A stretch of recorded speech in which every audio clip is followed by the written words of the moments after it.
It makes complete sense. It's finally happening. The Washington Nationals are trading Juan Soto. Guys, we got a major report coming in from Ken Rosenthal.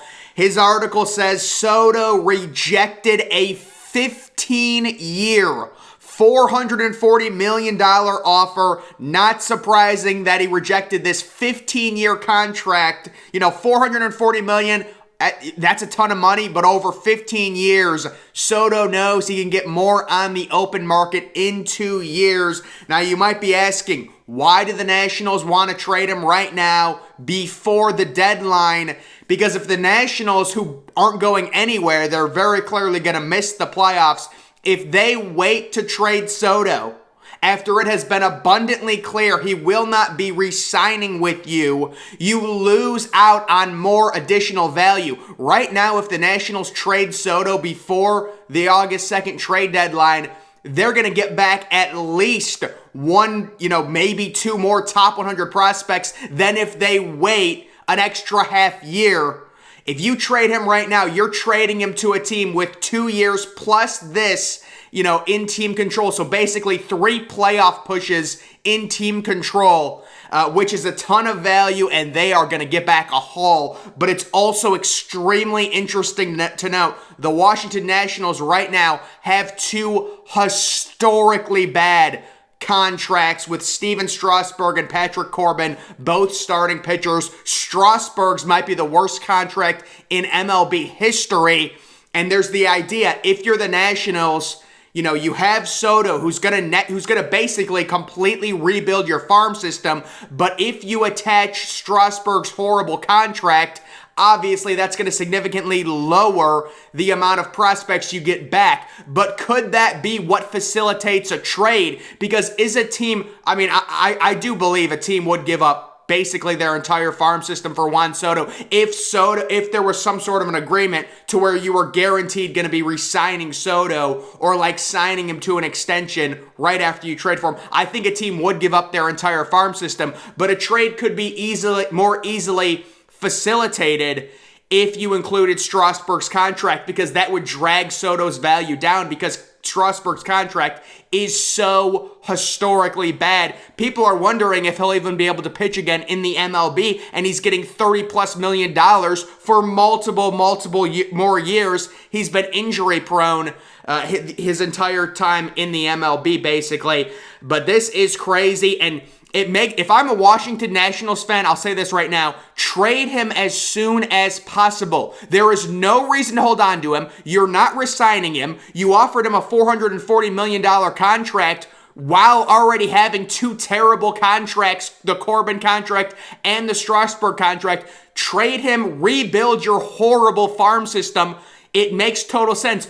It's tough. You have to trade him. He's a superstar. He's going to, up ticket sales, but it's not the worst case scenario. You did get a ring with Juan Soto, so you won a championship. Rebuild your farm system completely. If I was the Nationals, I would not be interested in including Strasburg or Corbin's contract. It's going to lower Juan Soto's value. I would just say, you know what? We're going to eat the contracts, whatever. Of course, they could also do a thing where they trade Strasburg. The team that trades for him takes half of his money while the Nationals retain the other half, and you'd still be getting a bunch back. So there's multiple things they could do with Corbin and Strasburg. Corbin is a more valued commodity, although he's pitching terribly. He has a bad contract, but at least he's healthier than Strasburg. So this is crazy, and I fully expect there is literally zero reason to wait until the offseason to trade Juan Soto. If you're looking for the best package, you trade him right now. That gives a team 2.5 years of control over Juan Soto, a.k.a. if you're trading him to a team like the Yankees or the Giants, that's 3 straight pennant races. And also, if you're trading him to a bigger market team, you would figure that bigger market team would also have the inside track on re-signing Soto.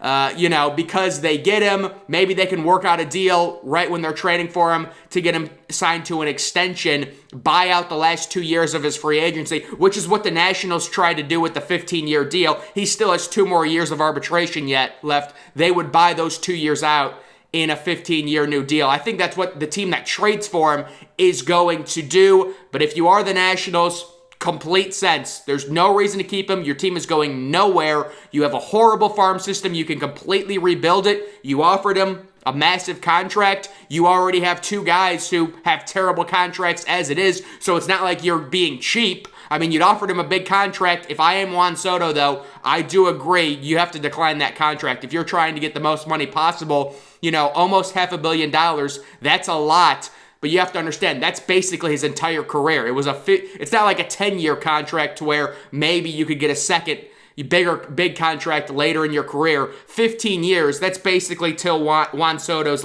age 37 season. So you wouldn't be able to get another big contract. That's why Juan Soto declined it. The average per year, he could get more on the open market. So this is crazy. There are multiple people that you can take a look at this tweet. Front offices are already having the conversations. What is it going to take to acquire Soto in the wake of him turning down a 15-year, $440 million contract? The answer, the biggest trade package ever. It will be. Juan Soto's current value, when you look at the overall mock trade simulator, is currently 193.7. And you can just see a mock trade between the Nationals and the Cardinals. The Nationals giving up basically their entire farm system, their top three prospects, just to even come close to matching the value of Juan Soto. Of course, it's very important to note that value that Juan Soto currently has of 193, that's his trade value, 193.7, will go down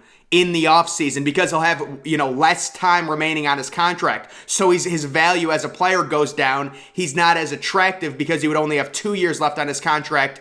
Right now, he has 2.5. So his value would go down. But you can just see it would take an absolute ton. I think I'm going to do a video talking about different trade packages teams could put together to try and get him.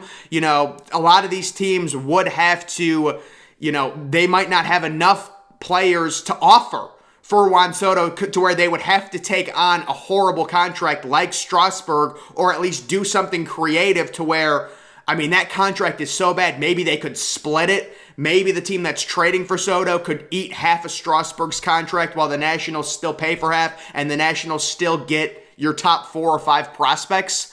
But this is such a no-brainer. If I'm the Yankees, this is exactly why the Yankees didn't pay Judge. The Yankees currently have 2... I'm not going to say they're horrible, but they're not good contracts. Giancarlo Stanton signed through his age 39 season at around $30 million per year. That's going to be a sunken contract. Garrett Cole, same thing. He signed really into his late 30s for around $30 million per year. That's not going to be a good contract. You can't have 3 horrible contracts, and with Aaron Judge, signing Aaron Judge to an 8-year contract extension at the age of 30 is just bad business. You would be hoping maybe you're getting 4 good years out of him, and then after that, he's very likely going to tail off. Not to mention the injury history Aaron Judge has had. Not to mention, the fact that he's a taller guy. Those guys don't age well. It's just bad business. So if I was the Yankees, I would offer everyone. I would take at least part of Strasburg's contract, and I would say, we'll give you everything. Juan Soto's our guy. We're not re-signing Aaron Judge. That's just what I would do. Also, another team to look at. Again, I'll probably do another video talking about teams that could trade for him. The Giants are a very intriguing team in potentially trading for him. They've got some young talent in there. And I don't think they have any players on massive contracts right now, the Giants. I do not believe they do. So they could probably afford a mega contract for Soto and then maybe eat part of the Patrick Corbin contract or something. This could all be facilitated. We're all going to have to see what happens, but what I would say is the Nationals most certainly are extremely motivated to trade Juan Soto to the biggest buyer before August 2nd because his value will only depreciate. They have 0% chance of making the playoffs. Juan Soto is currently heating up. Not that it matters. If Juan Soto has an 800 OPS, he's still going to get a massive haul, but he's been heating up. His OPS is already almost 900. So, doesn't surprise me. I'm sure they're going to be trading him before August 2nd, or at least they're going to try, and we will see what happens. And there's several big market teams to look out for because when you're trading for Juan Soto, you've got the idea in the back of your head, you're going to re-sign him or maybe even re-sign him immediately to where you buy out the last 2 years of his arbitration and then sign him to like an 8 or a 9-year deal. I'm guessing Soto probably doesn't want the 15-year type contract. He'd much rather have like a 10-year deal to where he can hit free agency again, when he's 32 or 33 and have another chance at a big contract. But that's all speculation. We'll have to see what happens with Juan Soto. One of the biggest this is going to be one of the biggest trades in MLB history with the prospects. I mean, you're talking about all of your top 100 prospects. Bye-bye. And you do it. You have to do it. It's a no-brainer. This is like the one guy. He's probably got the most trade value out of anyone in the MLB. The only guy I could think is Ronald Acuna, because he has that crazy cheap contract, might have more trade value. But either way, guys, this is a developing situation. We're going to follow. Make sure you're following me on Twitter. Link to that's always in the description. I'm, of course, the Depressed Ginger. Thank you for watching.